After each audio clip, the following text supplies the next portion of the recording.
we are almost ready to solve a problem, but remember that we also want to talk about hinges so that we can actually tackle two problems at once. So let's talk about hinges in frames. So what you will see from here on are problems that look like the following. For example,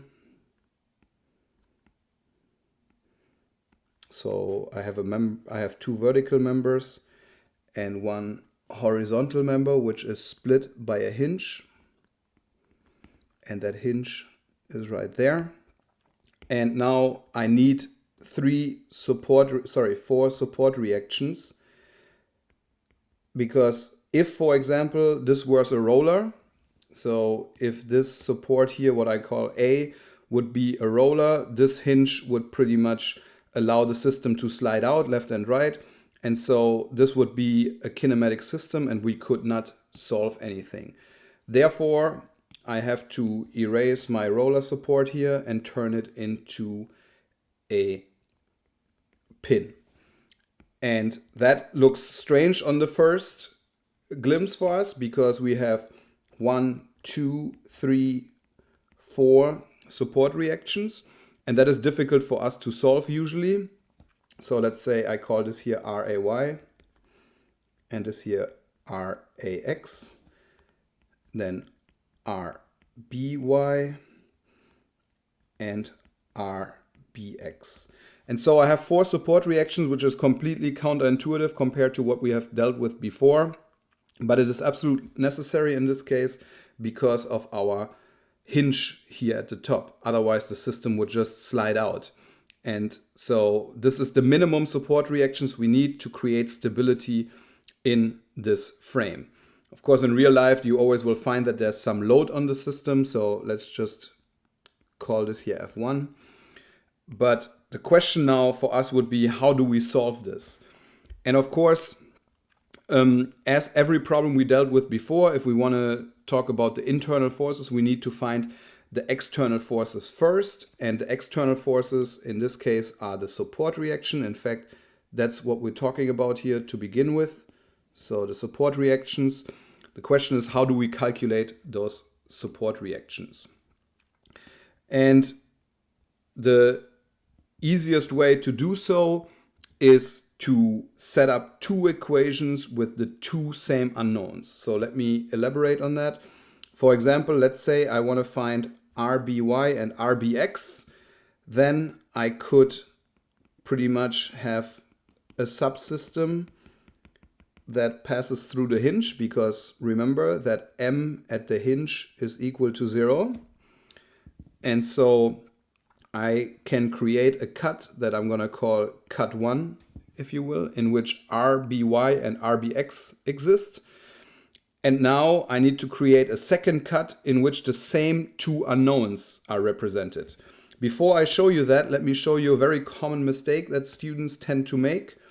And that is, okay, if I can cut through the hinge, all I have to do is cut through the hinge again. And then set up my equations for this. Let's call this here cut 2, or actually let me call that cut 3, because I want to show you the right cut 2 in a second. But if I were to set up the equation for cut 1 now, which is this purple one here, and for cut 3, I would end up with two equations but four unknowns. So this is not helpful to us at all. Therefore, I need to set up another set of equation in which I have the same unknowns. And if I stick with my RBX and RBY, and I'm going to use the purple color to show this again, I just cut through this hinge and include the entire system here, everywhere around. And I'm going to call that cut 2. Then I can set up two equations, right? So keep in mind the sum of the moments about any point is always equal to 0, counterclockwise positive. And so I can do that for cut 1 and I can do that for cut 2. So I also would have a second equation for cut 2.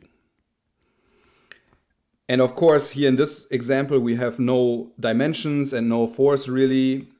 You would have to include in the first cut only RBY times its vertical lever arm, which would be this distance. And then, sorry, RBX. RBX has the vertical lever arm of this system because it turns about that point. And RBY has the lever arm of this distance because that is the distance, the shortest distance between the hinge and the line of action of RBY. And so RBY would have this lever arm, RBX would have that lever arm, and that would be my equation 1. And now in equation 2, see that would take the sum of the moments about this point here, effectively about A. We would take RBX times the distance from here to here in a vertical distance. You will see that in a example that we will solve in a second. So again, RBY has a line of action that passes through here, and so that distance would be relevant. And for RBY, sorry, I might have said RBY here before, so I meant RBX. RBX has the vertical distance and RBY has a horizontal distance. So effectively from here to here would be the distance for RBY. But ultimately, in all of these problems in hinged frames, you want to solve a system of equations, two equations with two unknowns, in which you set up the same two unknowns in your system. So like I said, a very common mistake is that students try to, set up this cut 1 and then this cut 2, and then they want to solve it.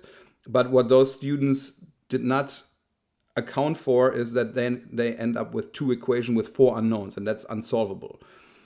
Alternatively, however, you could set up a second equation that goes along with this cut here. So let me do that real quick for you.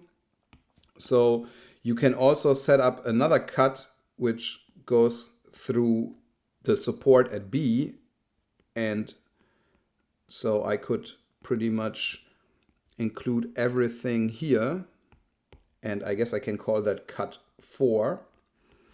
And so if I now use the sum of the moments is equal to 0 for cut 3, and then use the sum of the moments is equal to 0 for cut 4, then I can solve for RAX and RAY simultaneously.